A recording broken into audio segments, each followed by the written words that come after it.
ஆண்டவராகிய இயேசு கிறிஸ்துவின் நாமத்தினாலே அருமையான காலை நேரத்திலே ஆண்டவர் நமக்கு தந்த இந்த புதிய நாளிலே ஆண்டவருடைய சமூகத்திலே வந்து நிற்ப ஆண்டவருடைய வார்த்தைகளை நாம் தியானிக்க ஆண்டவர் கொடுத்த இந்த அருமையான தருணத்திற்காக ஆண்டவரை நன்றியோடு துதிக்கிறேன், ஆண்டவரை ஸ்தோத்திரிக்கிறேன்.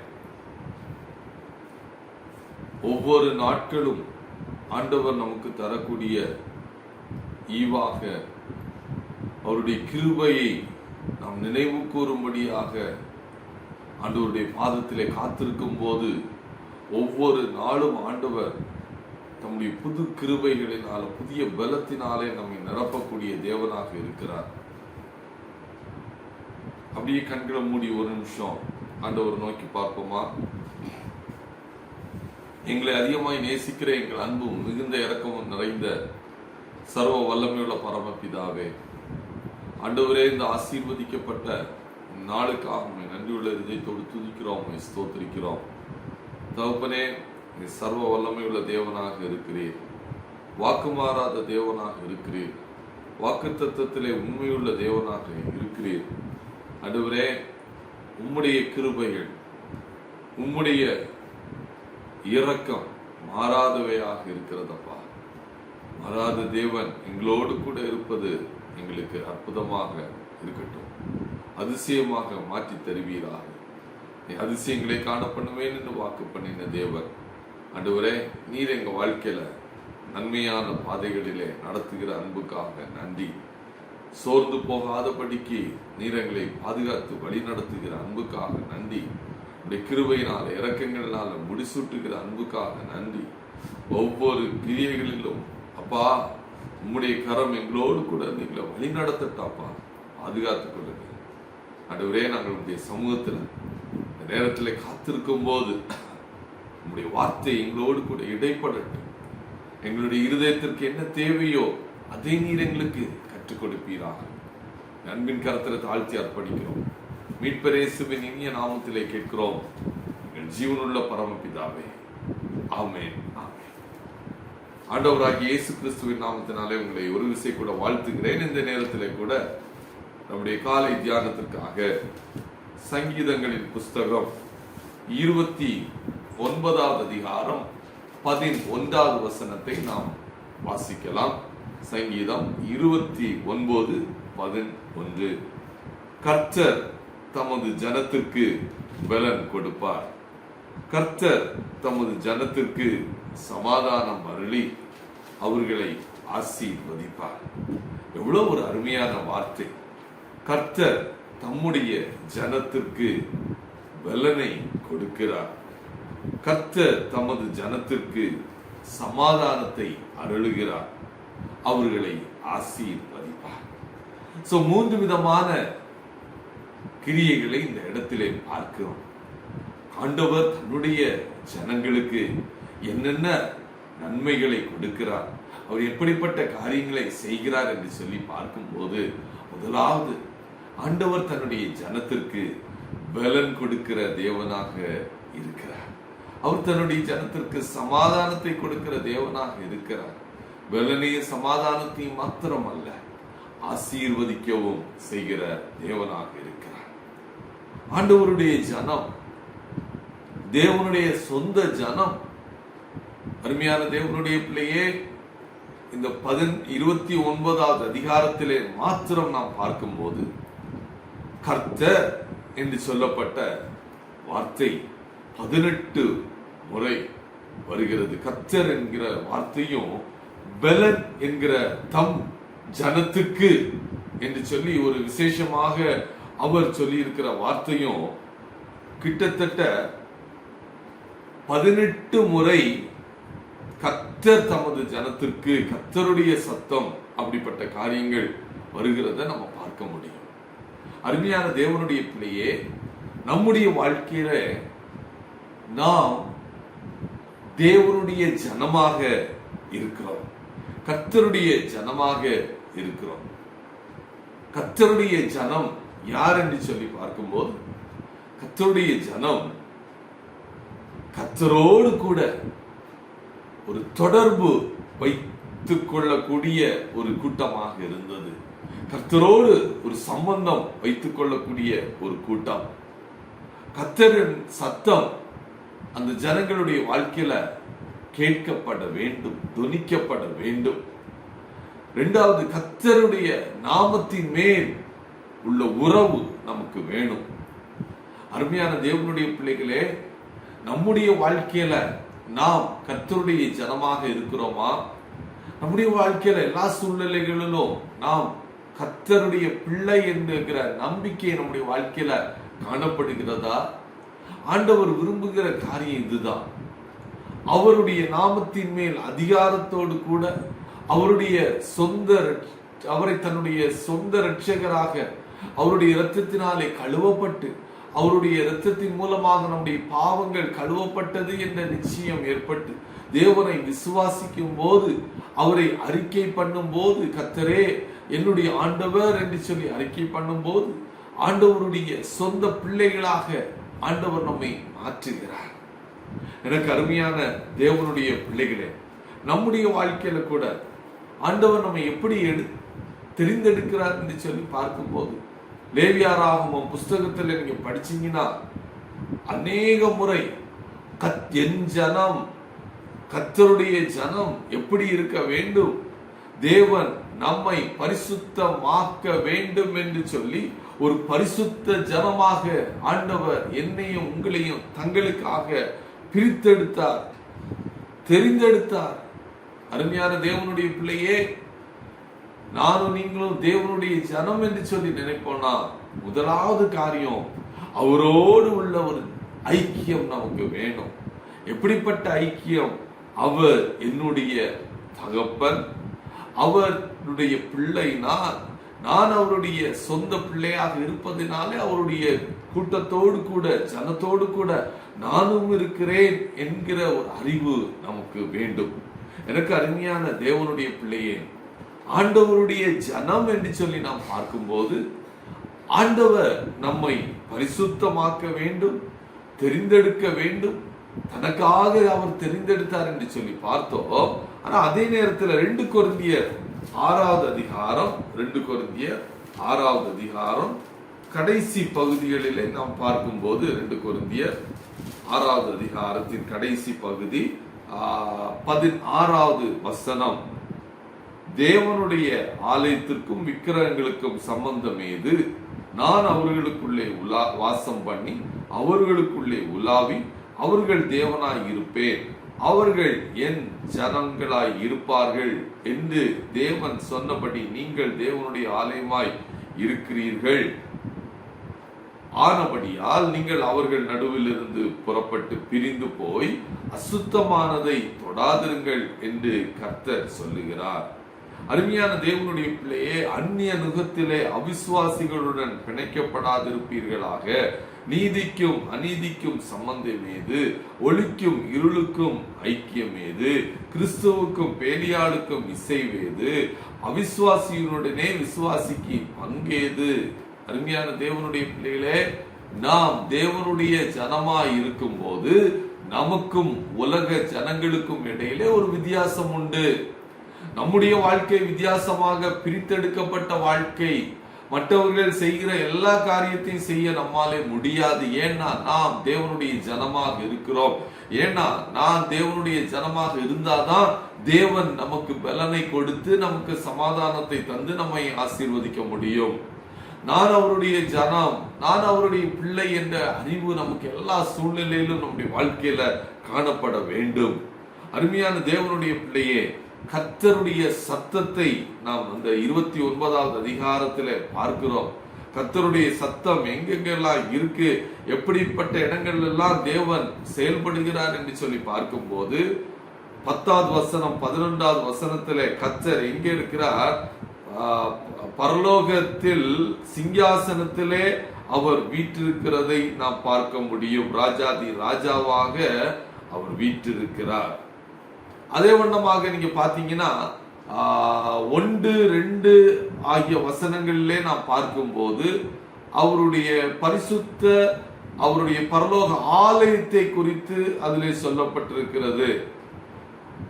3வது வசனம் முதல் 9வது வசனம் வரைக்கும் பாத்தீங்கன்னா பூமியிலே வரக்கூடிய பலவிதமான புயல்கள், நெருக்கங்களை குறித்து அந்த பகுதியிலே பார்க்க முடியும். அருமையான தேவனுடைய பிள்ளைகளே, அந்த முதல் 2 வசனங்கள் கடைசி 2 வசனங்களுக்கு இடையிலே பார்க்கும்போது பலவிதமான கண்ணீர், போராட்டங்கள் நிறைந்த பாதைகளை குறித்து அதில் சொல்லப்பட்டிருக்கிறது. நெருக்கங்கள், புயல்கள், இவைகளை குறித்து அதில் சொல்லப்பட்டிருக்கிறது. ஆனா பரலோக சிங்காசனத்திலே இருந்து தேவனுடைய ஜனத்திற்கு பாதுகாப்பு உண்டு என்ப அருமையான சத்தியத்தை நாம் கண்டு கொள்ள முடியும்.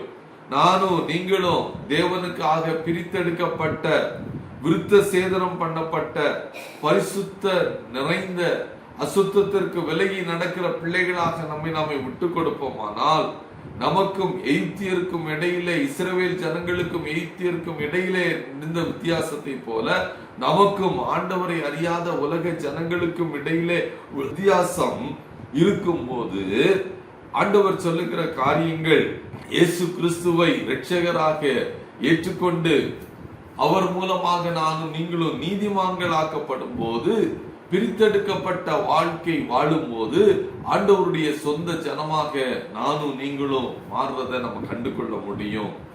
நம்முடைய வாழ்க்கையில பரிசுத்தம் என்பது ஒரு பங்காக, ஒரு சுதந்திரமாக நம்முடைய வாழ்க்கையில மாற வேண்டும். ஒரு பிரித்தெடுக்கப்பட்ட வாழ்க்கையில, ஒரு அர்ப்பணிக்கப்பட்ட ஒரு வாழ்க்கையில, ஆண்டவராலே தெரிந்தெடுக்கப்பட்ட ஒரு வாழ்க்கையில பரிசுத்தம் என்கிற பகுதி ஒரு மிக முக்கியமான காரியமாக இருக்கிறது. அது நம்முடைய வாழ்க்கையின் ஒரு பங்காக, சுதந்திரமாக மாற வேண்டும். பரிசுத்தத்தை நம்ம என்ன செய்யணும்? அதை ஒரு பயிற்சியாக்க வேண்டும். தொடர்ந்து கொஞ்சம் கொஞ்சமா, ஆண்டவரே என்னை நீர் பரிசுத்தப்படுத்தும் ஆண்டவரே, உலக காரியங்களுக்கு என்னை விட்டு விலக கிருபை செய்ய ஆண்டவரே, நான் உங்களுடைய பிள்ளையாக, உங்களுடைய நீர் விரும்புகிற ஒரு பாத்திரமாக நான் மாற வேண்டும் என்று சொல்லி கொஞ்சம் கொஞ்சமாக தேவனுடைய சமூகத்திலே நாம் விட்டு கொடுக்கும் போது கர்த்தர் நம்முடைய வாழ்க்கையில பெரிய காரியங்களை செய்வதற்கு அவர் வல்லமை உள்ள தேவனாக இருக்கிறார். ஆண்டவர் நம்மை பரிசுத்தத்திற்கு நேராக பக்குவப்படுத்தக்கூடிய தேவனாக இருக்கிறார். பரிசுத்த ஜனமாக எண்ணி உங்களை நிலைப்படுத்தக்கூடிய தேவனாக இருக்கிறார். எனக்கு அருமையான தேவனுடைய பிள்ளைகளே, சங்கீதம் 29வது அதிகாரம் 11வது வசனத்திலே சொல்லப்பட்டது போல கர்த்தர் தம்முடைய ஜனத்திற்கு பலனை கொடுப்பார், சமாதானத்தை கொடுப்பார், ஆசீர்வாதத்தை கொடுப்பார். புத்திக்கு மேலான சமாதானத்தை, அலங்கத்திற்குள்ளே சமாதானம், உன்னதத்திலே சமாதானம், தேவனோடு சமாதானம், யாவரோடும் சமாதானம், இந்த பூமியிலே சமாதானத்தை வைத்து போகிறேன் என்று சொல்லி ஆண்டவர் சொன்னாரே, அந்த சமாதானத்தை நமக்கு தரும்படியாக விரும்புகிறார். எவ்வளவு பேர் அதை ஆசையாக கேட்கிறோம். ஆண்டவரே, எனக்கு புத்திக்கு மேலான, என்னுடைய எண்ணத்துக்கு அதிகமான சமாதானத்தை எனக்கு கொடுங்க. என் அலங்கத்திற்குள்ளே சமாதானத்தை நீர் எனக்கு தாங்க. என் உள்ளத்திலே ஒரு சமாதானத்தை தாங்க. ஆண்டவரே, உம்மோடு கூட எப்போதும் ஒரு சமாதானமாக, ஐக்கியமாக இருப்பதற்கு கிருபை தாங்க ஆண்டவரே. எவ்வளவு முடியுமோ அவ்வளவு தூரம் எல்லாரோடு நான் சமாதானமாய் இருக்க கிருபை செய்யும் என்று சொல்லி ஆண்டவருடைய சமூகத்தில் நாம் கேட்கும் போது ஆண்டவர் தம்முடைய சமாதானத்தை நமக்கு அருளி செய்ய வல்லமை உள்ளவராக இருக்கிறார். பூமியிலே சமாதானம் என்று சொல்லி பார்க்கும்போது அது எவ்வளவோ கஷ்டங்கள், ஆண்டவர் எவ்வளவோ துன்பங்கள், துக்கங்கள், போராட்டங்கள் இருக்கிற இடத்துலயும் ஆண்டவர் சொல்ற வார்த்தை, நான் அந்த இடத்துல சமாதானத்தை தரக்கூடிய தேவனாக இருக்கிறேன். நான் முயற்சி செய்து பார்க்கணும். ஆண்டவரே, அந்த காரியங்கள் மற்றவர்களோடு சமாதானமாய் இருப்பதற்கேற்ற கிருபைகளை எனக்கு தாங்க. ஆண்டவராகிய இயேசு கிறிஸ்து இந்த உலகத்திலே சமாதானத்தை கொடுப்பதற்காக தான் வந்தார். துன்மார்க்கனுக்கு சமாதானம் இல்லை. அவன் என்ன செய்யணும் என்பதே அவனுக்கு தெரியாது. அப்படிப்பட்ட சூழ்நிலையில துன்மார்க்கன், உலக மக்கள் அவர்கள் தங்களுடைய இருதயத்திலே மிகவும் சஞ்சலப்படுகிறார்கள். நிம்மதி இல்லை, எந்த விதமான சந்தோஷமும் இல்லாத நிலைமையில் இருக்கிறார்கள். ஆனா கர்த்தர் தன்னுடைய ஜனத்திற்கு உலகம் தர முடியாத சமாதானத்தை தருகிறார். உலகத்தினாலே கொடுக்க முடியாத சந்தோஷத்தை கொடுக்கிறார், சமாதானத்தை கொடுக்கிறார். எனக்கு அருமையான தேவனுடைய பிள்ளையே, இந்த நாளிலே கூட உங்களுடைய வாழ்க்கையில சமாதானம் இல்லாம இருக்கிறீங்களா? உங்க வாழ்க்கையில தேவனுடைய அன்பை பெற்றுக்கொள்ளாம இருக்கிறீங்களா? ஆண்டவர் கொடுக்கக்கூடிய சந்தோஷத்தை பெற்றுக்கொள்ளாம இருக்கிறீங்களா? முதலாவது காரியம், ஆண்டவருடைய சொந்த ஜனமாக நானும் நீங்களும் மாறும்போது, ஆண்டவருடைய சொந்த பிள்ளையாக நானும் நீங்களும் மாறும்போது, ஆண்டவர் நமக்கு ஒரு சமாதானத்தை கொடுக்கக்கூடிய தேவனாக இருக்கிறார். உலகம் தர முடியாத சமாதானத்தை கொடுக்கக்கூடிய தேவனாக இருக்கிறார். அருமையான தேவனுடைய பிள்ளையே, துன்மார்க்கமாக வாழும்போது அந்த மனிதனுடைய வாழ்க்கையில சமாதானம் இருக்காது. ஒரு சின்ன குழந்தை ஒரு பேப்பர்ல சில காரியங்களை எழுதி கொண்டு இருக்கிறது. எழுதி கொண்டு இருக்கும் போது அந்த பேப்பர்ல எழுதினது பென்சில் வச்சு எழுதி கொண்டிருக்கிறது. அதுல ஒரு தவறு வருகிறது, தவறாக எழுதி விட்டது, அதை அழிக்கிறாங்க. மறுபடியுமாக எழுதுகிறது, மறுபடியும் அதே தவறாக எழுதுகிறது, அழிக்கிறது. அப்போ ஒரே பேப்பர்ல ஒரே இடத்துல ஒரு காரியத்தை எழுதிவிட்டு தவறு என்று நினைத்து அதை அழித்து, மறுபடியும் அதை தவறு என்று நினைத்து அழித்து, இப்படி அழித்து கொண்டே இருக்கும் போது அது என்ன ஆகும்? அந்த பேப்பர் முழுமையுமாக அது அழிந்து விடும், அல்லது அதுல ஒரு ஓட்டை உருவாக்கி விடும். அதே மாதிரிதான் நம்முடைய வாழ்க்கையில கூட சில காரியங்கள் ஆண்டவர் நம்மை பரிசுத்தமாக இருக்க வேண்டும் என்று சொல்லுகிறார். ஆனா நம்முடைய வாழ்க்கையில துர்மார்க்கம், துர்மனசாட்சி, இப்படிப்பட்ட காரியங்களினால ஆண்டவரை விட்டு தூரமாக பரிசுத்தம் இல்லாதபடிக்கு அசுத்தமான காரியங்களை நாம் செய்து கொண்டிருப்போமானால், ஆண்டவர் கிருபையுள்ள தேவன், மன்னிக்கிற தேவன். ஆனா ஒரே தவறை அறிந்து மறுபடியுமாக செய்யும் போது அது ஒரு ஆறாத வலுவாக நம்முடைய வாழ்க்கையில மாறிவிடுகிறது. ஆகவே ஆண்டவர் விரும்புகிற காரியம், தன்னுடைய ஜனங்கள் ஒரு பேலன்ஸ்ட் லைஃபாக வாழ வேண்டும் என்று சொல்லி ஆண்டவர் விரும்புகிறார். ஒரு பிரித்தெடுக்கப்பட்ட வாழ்க்கை. உப்ப பாத்தீங்கன்னா, உப்பு கடல் தண்ணியிலிருந்து அது பிரித்தெடுக்கப்படுகிறது. அது பிரித்தெடுக்கப்பட்ட போது அது என்னவா இருக்கு? பலருடைய வாழ்க்கையில ஒரு சாரத்தை கொடுத்து, அது சுவை நிறைந்ததாக, அது பல பலனுள்ளதாக, பலருக்கு ஆசீர்வாதத்தை கொடுக்கிற தூய்மையானதாக அது காணப்படுகிறது. வெண்மை நிறத்தோடு கூட பரிசுத்தத்திற்கு ஏற்ற வண்ணமாக அதை ஆகாரங்களிலே சேர்க்கும் போது நல்ல சுவை கொடுக்கிறது.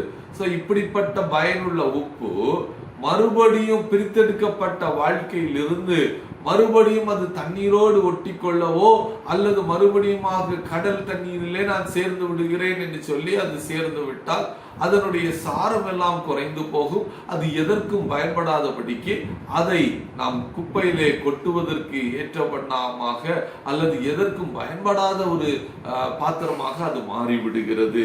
எனக்கு அருமையான தேவனுடைய பிள்ளைகளே, நம்முடைய வாழ்க்கையில கூட சில பல விட்டு வந்த காரியங்கள் பெருமையாக இருக்கலாம், பொறாமையாளாக இருக்கலாம், எரிச்சல்களாக இருக்கலாம். நம்முடைய வாழ்க்கையில் என்ன காரியங்கள் பரிசுத்தத்திற்கு எதிராக இருந்ததோ அதே காரியங்களுக்கு நேராக நாம் மறுபடி போகும்போது நாம் நம்முடைய பரிசுத்தத்திற்கு ஏற்ற வாழ்க்கையை நாம் அதன் சாரத்தை நாம் குறைத்து போடுகிறோம்.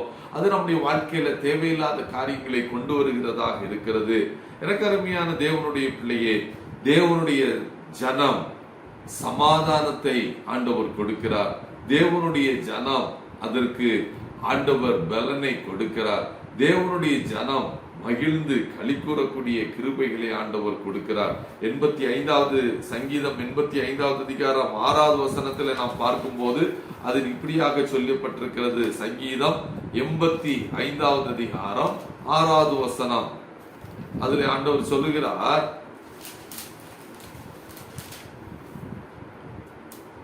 உமது ஜனங்கள் உம்மில் மகிழ்ந்திருக்கும்படிக்கு நீர் எங்களை திரும்ப உயிர்ப்பிக்க மாட்டீரோ? அருமையான தேவனுடைய பிள்ளையே, அவருடைய ஜனம், தேவனுடைய ஜனம் மறுபடியுமாக சந்தோஷமாக இருக்கும்படிக்கு எங்களை மறுபடியுமாக உயிர்ப்பிக்க மாட்டீரோ என்று சொல்லி சங்கீதக்காரன் சொல்லுகிறார். அருமையான தேவனுடைய பிள்ளையே, அவருடைய ஜனத்திற்கு சந்தோஷத்தையும் மகிழ்ச்சியும் களிகூறுதலையும் ஆண்டவர் கொடுக்கிறார். உபாகமம் 4வது அதிகாரம் 7வது வசனத்திலே சொல்லப்பட்டிருக்கிறது, கர்த்தருடைய ஜனம் அவரை தொழுது கொள்ளும் போது தேவன் அதற்கு சமீபமாய் இருக்கிறார் என்று சொல்லி. அருமையான தேவனுடைய பிள்ளையே, நாம் ஆண்டவராகிய இயேசு கிறிஸ்துவை உண்மையான இருதயத்தோடு கூட தொழுது கொள்ளுகிறோமா? ஆண்டவருடைய சமூகத்திலே உண்மையான இருதயத்தோடு கூட அவருடைய சமூகத்த நண்டையில வருகிறோமா? ஆண்டவருடைய பிரசனத்திலே நாம் உண்மையாக வரும்போது, அவருடைய பிரசனத்திலே நாம் உண்மையாக வந்து நிற்கும் போது, ஆண்டவர் என்ன செய்கிறார்? நம்முடைய வாழ்க்கையில நம்மோடு கூட நெருங்கி வருகிறார். உன்னுடைய இருதயத்தின் அண்டையிலே அருமையான தேவனுடைய பிரசனத்தை எப்போது நம்முடைய இருதயத்திலே உணர்ந்து கொள்ளும் போது, நம்முடைய விசுவாசம் ஆண்டவர் என் கூட எப்போது இருக்கிறார். ஒரு பிரித்தெடுக்கப்பட்ட வாழ்க்கையை வாழும் போது, தேவனுடைய ஜனமாக மாறும் போது ஆண்டவர் என்னண்டையில இருக்கிறார். சங்கீதம் 149 அதிகாரம் 4வது வசனத்திலே நாம் பார்க்கும் போது, சங்கீதம் 149 அதிகாரம் 4வது வசனம், அதுல இப்படி சொல்லப்பட்டிருக்கிறது: கர்த்தர் தம்முடைய ஜனத்தின் மேல் பிரியம் வைக்கிறார். அவர் தன்னுடைய ஜனத்தை நேசிக்கிறார். அவர் தன்னுடைய ஜனத்தின் மேல் பிரியம் வைக்கிற தேவனாக இருக்கிறார்.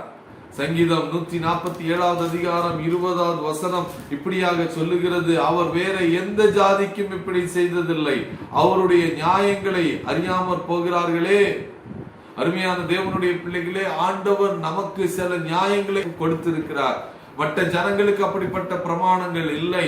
ஆனால் ஆண்டவர் நமக்கு சில கட்டளைகளை நிறைவேற்ற வேண்டும், சில கட்டளைகளுக்கு நாம் கீழ்ப்படிய வேண்டும் என்று சொல்லி ஆண்டவர் தம்முடைய ஜனங்களுக்கு சில நியாயங்களை வைத்திருக்கிறார். தம்முடைய ஜனத்திற்கு. அருமையான தேவனுடைய பிள்ளைகளே, ஆண்டவர் சங்கீதம் 28வது அதிகாரம் 9வது வசனத்துல பார்க்கும்போது, தேவரீர் உமது ஜனத்தை ரட்சித்து உமது சுதந்திரத்தை ஆசீர்வதியும், அவர்களை போஷித்து அவர்களை என்னென்றைக்கும் உயர்த்தியறலும் என்று சொல்லப்பட்டிருக்கிறது. கர்த்தர் தம்முடைய ஜனத்தை என்ன செய்கிறாரா? ரட்சிக்கிறார். அவர் தம்முடைய ஜனங்களை போஷிக்கிறார், சுதந்திரத்தை ஆசீர்வதிக்கிறார். எவ்வளவு ஆசீர்வாதம் பாருங்க. ஆனா எல்லாவற்றுக்கும் காரணம் நானும் நீங்களும் தேவனுடைய ஜனமாக மாற வேண்டும். ஆனா அதே நேரத்தில் ஒரு எச்சரிப்பான ஒரு காரியத்தையும் ஆண்டவர் சொல்லுகிறார். சங்கீதம் 31வது அதிகாரம் 10வது வசனத்திலே ஆண்டவர் சொல்லுகிறார். முதலாவது நாம் பார்த்தோம், நானும் நீங்களும் தேவனுடைய ஜனமாக இருக்கும் போது ஆண்டவர் நமக்கு பலன் கொடுத்து சமாதானத்தை தந்து நம்மை ஆசீர்வதிக்கிற தேவனாக இருக்கிறார். பலன் கொடுக்கிற தேவன் ஆண்டவர் நமக்கு பலன் கொடுக்கிறார். ஆண்டவர் நம்முடைய பலனை, எப்படிப்பட்ட பலனை ஆண்டவர் கொடுக்கிறார் என்று சொல்லி பார்க்கும்போது, கழுகின் பலத்தை ஆண்டவர் கொடுக்கிறார், காண்டாமிருகத்தின் பலனை கொடுக்கிறார், எலியாவின் மேல் இருந்த பலத்தை ஆண்டவர் கொடுக்கிறார். இந்த காலை நேரத்தில் கூட உங்களுடைய வாழ்க்கையில ஆண்டவர் ஒரு புது பலனை கொடுத்து ஆண்டவர் உங்களை நன்மையின் செம்மையுமான பாதையிலே நடத்துவதற்கு அவர் வாஞ்சையுள்ள தேவனாக இருக்கிறார், வல்லமை உள்ள தேவனாக இருக்கிறார். ஆனா சங்கீதம் 31வது அதிகாரம் 10வது வசனத்திலே பார்க்கும்போது, என் பிராணன் சஞ்சலத்தினாலும் என் வருஷங்கள் தவிப்பினாலும் கழித்து போயிற்று, என் அக்கிரமத்தினாலே என் பலன் குறைந்து என் எலும்புகள் உலர்ந்து போயிட்டு. அப்போ எப்போது நம்முடைய பலன் குறையும் என்று சொல்லி பார்க்கும்போது, நம்முடைய அக்கிரமங்கள், கிரமம், கெட்ட காரியங்கள், அல்லது நம்முடைய வாழ்க்கையில பாவம், அல்லது நம்முடைய வாழ்க்கையில அக்கிரமம், மீறுதல், ஆண்டவர் என்ன சொல்லி இருக்கிறாரோ அதற்கு மீறி நடக்கிற காரியங்களிலே நாம் செய்யும் போது, ஆண்டவர் விரும்பாத வாழ்க்கை வாழும் போது, தேவன் விரும்பாத காரியங்களை தொடர்ந்து செய்கிற நேரத்தில் நம்முடைய பலன் குந்தி போகிறதை நாம் காண முடியும். எனக்கு அருமையான தேவனுடைய பிள்ளைகளே, இந்த காலை நேரத்திலே ஆண்டவர் நமக்கு கொடுத்த வாக்கு தத்தத்தின்படியாக முதலாவது காரியம், ஆண்டவருடைய சமூகத்தில் கேளுங்க. ஆண்டவரே, நான் உம்முடைய பிள்ளையாக மாற வேண்டும்.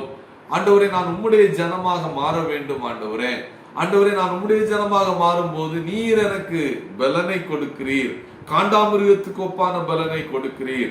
ஆண்டவரே, எலியாவுக்கு எப்படி ஒரு பலனை கொடுத்தீரோ, எலிசாவுக்கு எப்படி ஒரு பலனை கொடுத்தீரோ, அதே வண்ணமான பலனை நீர் எனக்கும் கொடுக்க போகிறீர். ஆண்டவரே, கழுகு எப்படி புதுபலன் அடைந்து செட்டைகளை அடித்து உயரை பறந்ததோ, அதே வண்ணமாக என்னுடைய வாழ்க்கையில் புதுபலனை கொடுக்கிற அன்புக்காக நன்றி என்று சொல்லி தேவனுடைய சமூகத்தில் வர வேண்டும்.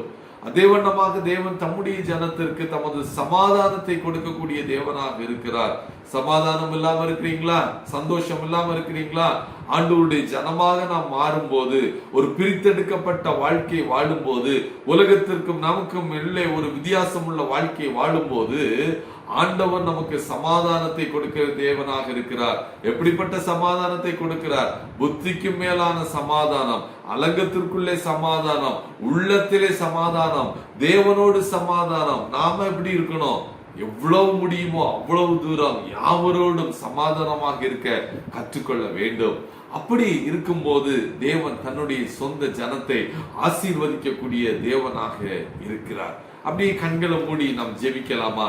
ஆண்டவரே, எனக்கும் இந்த ஆசீர்வாதத்தை தாங்க, என்னையும் உம்முடைய சொந்த ஜனமாக ஏற்படுத்துங்க, நான் உமக்கு பிரியமான ஒரு பாத்திரமாக மாறும்படியாக நான் வாஞ்சிக்கிறேன் என்று சொல்லி ஆண்டவருடைய கருத்துல விட்டு கொடுத்தீங்கன்னா, அவருடைய சொந்த ஜனமாக இருக்கக்கூடிய உங்களுடைய வாழ்க்கையில அவருடைய சமாதானம், அவருடைய வல்லமை, அவருடைய பலன், அவருடைய ஆசீர்வதிக்கிற கரம் உங்கள் மேல் அமரும் போது உங்க வாழ்க்கை ஆசீர்வதிக்கப்பட்டதாக மாறும். கோணலானவைகளை செம்மைப்படுத்துவார், கரடு முரடான பாதைகளை செவ்வையாக்குவார். உங்களோடு கூட ஆண்டவர் பல காரியங்களை செய்வதற்கு வல்லமை நிறைந்த தேவனாக, போதுமானவராக இருப்பதை நாம் கண்டு கொள்ள முடியும். அப்படியே நாம் தொடர்ந்து ஆண்டவரை நோக்கி பார்க்கலாம். உண்மையான இருதயத்தோடு தம்மை வேண்டிக் கொள்ளுகிற பிள்ளைகளுக்கு அவர் சமீபமாக இருக்கிறார், அவர் தூரமா அல்ல.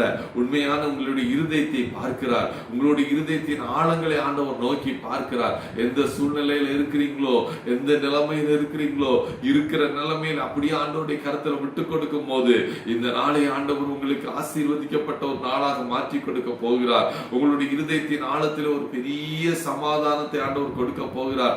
உலகம் தர முடியாத ஒரு சமாதானம், புத்தி கெட்டாத சமாதானத்தை கொடுக்க போகிறார். உங்களுடைய வீட்டுக்கு உள்ளாக தேவனுடைய சமாதானம் காணப்படும். வீட்டுகளுக்குள்ளே பிரச்சனைகள் நினைக்கிறீங்களா? வீடுகளுக்குள்ளே பலவிதமான போராட்டங்கள் என்று நினைக்கிறீங்களா? வீட்டுக்குள்ளே ஏன் இப்படிப்பட்ட காரியங்கள் நடக்கிறது? எப்போதும் சண்டையாக இருக்கிறதே, எப்போதும் ஒவ்வொருத்தருக்கு ஒருவர் எதிர்பேசி கொண்டிருக்கிறோமே என்று நினைக்கிறீங்களா? ஆண்டவர் சொல்லுகிற காரியம், என்னுடைய சமாதானத்தை நான் உனக்கு தர்றேன்பா. நீ என்னுடைய சொந்த ஜனம், நீ ஒரு பிரித்தெடுக்கப்பட்ட பிள்ளை. ஆனா நீ இந்த காலை நேரத்துல நீ எப்படிப்பட்ட வாழ்க்கையில் வாழ்ந்து கொண்டிருக்கிறாய் என்பதை மாத்திரம் ஒரு விசை யோசித்துப்பார். உலகத்தை பிரியப்படுத்தும்படியாக உலகத்துக்கே நேராக வாழ்ந்து கொண்டிருக்கிறாயா? மனிதரை பிரியப்படுத்தும்படியாக, மனிதனை சந்தோஷப்படுத்தும்படியாக, மனிதருக்கு ஏற்ற வண்ணமாக நீ வாழ்ந்து கொண்டிருக்கிறாயா? அல்லது தேவனுடைய வார்த்தையின்படியாக தேவன் என்ன சொல்லுகிறாரோ, தேவன் எதை விரும்புகிறாரோ அதற்கு நான் என்னை விட்டுக் கொடுக்க ஆயத்தம் என்று சொல்லி தேவனுடைய கருத்துல உன்னை விட்டுக் கொடுக்கிறீங்களா? அருமையான தேவனுடைய பிள்ளையே, ஆண்டவர் உன்னை ஒருபோதும் கைவிடுகிற தேவன் அல்ல. அவர் உன்னை ஆசீர்வதிப்பார். இந்த காலை நேரத்தில் பலன் குண்டி போய் இருக்கீங்கன்னா, உங்க வாழ்க்கையில பலவீனத்தோடு இருக்கிறீங்கன்னா, சோர்வோடு இருக்கிறீங்கன்னா, கண்ணீரோடு இருக்கிறீங்கன்னா, ஆண்டவர்கிட்ட கேளுங்க. ஆண்டவரே, உங்களுடைய வார்த்தையின்படியாக நீ தன்னுடைய ஜனத்திற்கு பலன் கொடுப்பீர் என்பதை நான் விசுவாசிக்கிறேன். ஆண்டவரே, என்னுடைய வாழ்க்கையில என்னென்ன பலவீனங்கள் இருக்கிறதோ, ஆண்டவரே, உம்மை விட்டு மீறி போயிட்டு இருந்த காரியங்கள் ஏதாவது இருக்கோனா, அக்கிரமம் நிறைந்த காரியங்கள் என் வாழ்க்கையில் இருக்கோனா, பாவம் நிறைந்த காரியங்கள் என் வாழ்க்கையில் இருக்கோனா, என்னை விட்டுக் கொடுக்கிறேன். ஆண்டவரே, என்னை கழுவி பரிசுத்தப்படுத்தும், என்னை உமக்கென்று சொந்த ஜனமாக ஏற்படுத்தும், நான் உமக்கு பிரியமான பிள்ளையாக வாழ்வதற்கு என்னை அர்ப்பணிக்கிறேன் என்று சொல்லும் போது ஆண்டவர் நம்முடைய வாழ்க்கையில பெரிய காரியங்களை செய்வதற்கு அவர் வல்லமை உள்ள தேவனாக இருக்கிறார். அவர் போதுமான தேவனாக இருக்கிறார். அவர் நேற்று மின்றும் என்றும் மாறாத தேவன். அவர் சர்வ வல்லமை உள்ள தேவன். அவர் நம்மை கைவிடாத தேவன். அவர் உன்னை கைவிட மாட்டார். அருமையான தேவனுடைய பிள்ளையே, இந்த நாளிலே கூட அந்த கையிட்டு செய்கிற பிரயாசங்கள் ஒவ்வொன்றையும் ஆண்டவர் ஆசீர்வதிப்பார். அவருடைய கரங்களை விட்டு கொடுக்கிறீங்களா? ஆண்டவரே, அருமையான பிள்ளைகள் கையிட்டு செய்கிற பிரயாசங்கள் ஆசீர்வதிக்கப்பட்ட கரம் கூட இருக்கட்டும். ஆண்டவரே, போக்குல மரத்துல நீர் அவர்களோடு கூட இருந்து வழி நடத்துவீராக. இரத்த கோட்டைக்குள்ள மூடி மறைப்பீராக.